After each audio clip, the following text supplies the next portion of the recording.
Hi there, welcome back to Ask BirdGuy. My name is Matthew Daughter. I am the Executive Director of Santa Clara Valley Audubon Society, and we're talking about bird songs. This was originally going to be one long video, and now it's become two shorter videos, and it could become more videos as we discuss different kinds of bird songs. But the first installment was a short piece on trilling songs, and that included trillers like dark-eyed junco and orange-crowned warbler, Wilson's warbler, etc. And this video is going to be about whistlers, and we'll get into that shortly. But I wanted to make sure, if you're not clear on what makes a trill and what makes a whistled call, I think it's pretty much demonstrated by this recorder. So a trill is usually two notes that rapidly alternate between each other. If you've played a musical instrument, that concept is familiar to you. I suppose it could be more than two notes that rapidly alternate, but I think for most of these, it's going to be two notes that alternate. Dark-eyed junco is a perfect example. So this would be a trill. So now if you take a trill and you extend the space between those notes, you put some space in there, and maybe you make the notes longer, you could have something that qualifies as a whistled call.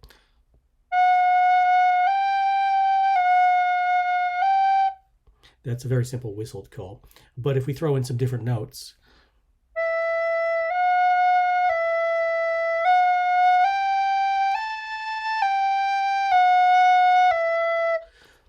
so that would definitely be a whistled song. Another thing I wanted to point out is that the difference between songs and calls. So calls are heard year-round, made by birds, both male and female, and songs are usually reserved for just the nesting season, the breeding season, for courtship and territorial activities. So most cases, it is the male that sings, but in many cases, and maybe more than you know, many females also sing. Sometimes their song is slightly different, and but you can look for singing females, and purple finch is a perfect example of that. But in any case, there we go. Let's get started with the second installment of birdsong whistlers. Moving on to whistled songs, I think the most obvious ambassador for that category would be American Robin. It's such a familiar song, and it has a really cheerful whistled quality, which you can almost imitate yourself by whistling. I won't try it here, but it does seem like it would be possible to whistle this song if you tried hard enough. And that's something that would be difficult to do with like an orange-crowned warbler or a grasshopper sparrow or something along those lines. But the whistlers, I think what makes a whistler is the fact that the notes are not alternated like a trill. Remember, trill is two notes that repeat, but fast enough so they sort of blend together nicely and they make a trill. The whistlers do not repeat so much, but they create phrases that are distinct from each other, and they have an up and down motion. I think it's really nice. So in the case of the American Robin, we hear kind of like a cheerily, cheery up, cheery, cheerily, cheery up, or a tweedledee, tweedledum, tweedledee, tweedledum. It just kind of goes up and down. It's very, very nice, very lyrical, and it has a true musicality to it that some of the other songs don't have. But in the same way that we compared junco with orange-crowned, with Wilson's, we knew that the speed of those phrases and the pitch of those phrases was important. And in this case, I think those same variables are going to be important when we compare the American robin, our ambassador to some of the other species in this group. Okay, so I attempted to draw out the American robin song here, and I think maybe what you can see that makes it different from these songs in the triller category is that there are gaps between the tweedledee, tweedledum, tweedledee, tweedledum, cheerily, cheery up, cheerily, cheery up, cheery up, chilly. So there are gaps between these beautiful, fluty, whistled phrases. And so let's compare the American robin with the next bird, which is the Western Tanager. And I think you'll recognize some similarities and maybe some differences too. So as the song is playing in the background, I'm gonna draw out the song the way I hear it, and I'm gonna draw it right below the American robin and see how they compare. So you're hearing in the background now.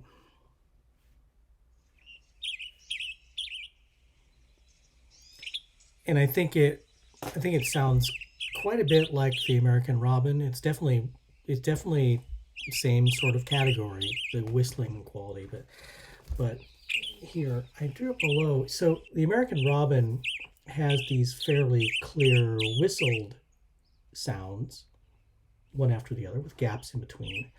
And the Western Tanager has got these kind of rough, burry phrases. They're really similar to the American robin, but they're rougher. So I guess you could say that it almost sounds like the Western Tanager has got a sore throat. It's got a hoarse voice compared to the really clear, fluty, whistled quality of the American robin. The Tanager is a little rougher. The edges are a little bit more ragged. It's got a sore throat. The next bird in the whistler category is one of my favorites in spring, because I think there's no other way of describing this song than jubilant, joyous. It just seems wonderful. So you can hear it in the background right now, and perhaps you can hear the similarity with the American robin, but there's an important difference that I think you'll be able to pick out if you haven't already. Remember, the American robin had this kind of gappy, whistled song. Cheerily, cheer up, cheerily, cheer up, cheer up, cheer up, cheerily. And the Western Tanager had a similar song, but rougher notes in those phrases, and actually maybe a little bit more controlled, not so much up and down as the American robin with its fluty up and down whistled phrases. The Tanager is more controlled, more restricted, I guess, and rougher with the sore throat. If you're listening to the black-headed grosbeak right now, maybe you notice that there's a kind of almost a random quality of it. Its phrases are up and down all over the place, seemingly with not much structure. It's just kind of, here I am, I'm singing some more, I'm singing, here I am, I'm singing some more, I'm just going to keep on singing, I just talking, just singing, just jumping, just singing, just flying. So there's this weird sort of random stream of consciousness that happens with the black-headed grosbeak's song, which I love, because it just gives the bird so much personality. And sometimes when it really gets going, it just keeps on going. Other times it'll do these sort of random phrases, maybe it's just getting started a little bit later in the day when it really warms up and it gets used to the idea of singing and feels proud. It'll find a perch and just sing his little heart out in this random, crazy, wonderful, happy, joyous song. And a real favorite of mine in springtime. So the last bird in this category, last bird that we're going to talk about today, and there are tons of other birds that can qualify as whistlers, and many more birds that can qualify as trillers, but we just wanted to keep the number of birds to a minimum. But this last one is common enough and familiar enough that I think it's worth adding to this list. It's the Warbling Vireo. And as it's playing, you'll probably recognize the similarity. It's not a trill, clearly. It's phrases, distinct phrases, with sometimes a little gap in between. But there's a hook in this song that I think is interesting and worth remembering. Each of the phrases tends to end in an upward phrase, or many of them end up in an upward phrase, upward note. So this is frequently sort of described as Rosita, Rosita, Rosita, Rosita, Rosita, Rosita, Rosita, Rosita, Rosita. So that makes a lot of sense to me. I hear that, but I also hear phrases that don't include that E sound at the end. So listen to it. If you hear the Rosita, Rosita, Rosita, and then you hear Rosita, Rosita, Rosita, Rosita, you can hear the sometimes it shakes it up a little bit. It switches it out, but oftentimes it's that whistled phrase that goes up at the end. I think just the sound quality of this song is a little bit smaller, a little squeakier than the other birds in the category, like the American robin, the western tanager, and the black-headed grosbeak. Those have big, robust, rich, reverberating songs, I think. And the Warbling Vireo tends to have a squeakier, smaller sounding song. And I think you'll find that with a lot of vireos, in fact, that the song is smaller sounding. And if that doesn't make any sense, think about the difference between, let me see, an American robin and, say, a yellow warbler or a common yellowthroat. So they have very different sound qualities. One sounds like a big pipe organ, and the other one sounds like a more squeaky toy almost. So that's something that you can use to describe the song.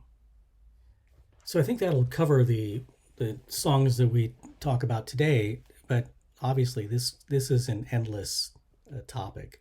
You could talk about bird songs and pick them apart and evaluate them from now until the end of time. And I wouldn't mind doing that, but I think maybe we'll keep the video short. I wanted to point out a couple of things, though.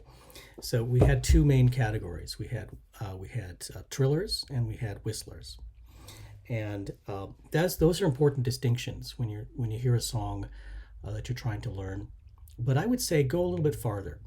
When you hear something that's a trill or a whistle, think about whether it's fast or slow, whether the song is repeated. Those are good kind of second tier questions to ask yourself. And then think a little bit about the sound quality. I mean, is it a shrill sound? Is it a flat sound, a wooden sound? Is it metallic? Is it thin? Is it robust? Is it resonant? So use some musical terms. Be liberal with these expressive words to describe these adjectives, to describe your song. And don't use just one. Don't just say it's metallic. Try to expand on it, because not everybody's going to interpret the word metallic the same way. But if you throw in some other words, staccato, languid, things like that. And like I said before, some exposure to music theory, playing of an instrument, singing in a choir. Just if you're really fond of music and you listen to music a lot, you're probably sensitized to bird song and the differences between them. And the more you practice at describing the song, the more you will help yourself remember it. And if you're trying to talk to another birder, you'll have an easier time communicating to them what you think you heard and what you think you might have found. So give it a try, and I look forward to hearing what you think. Bye for now.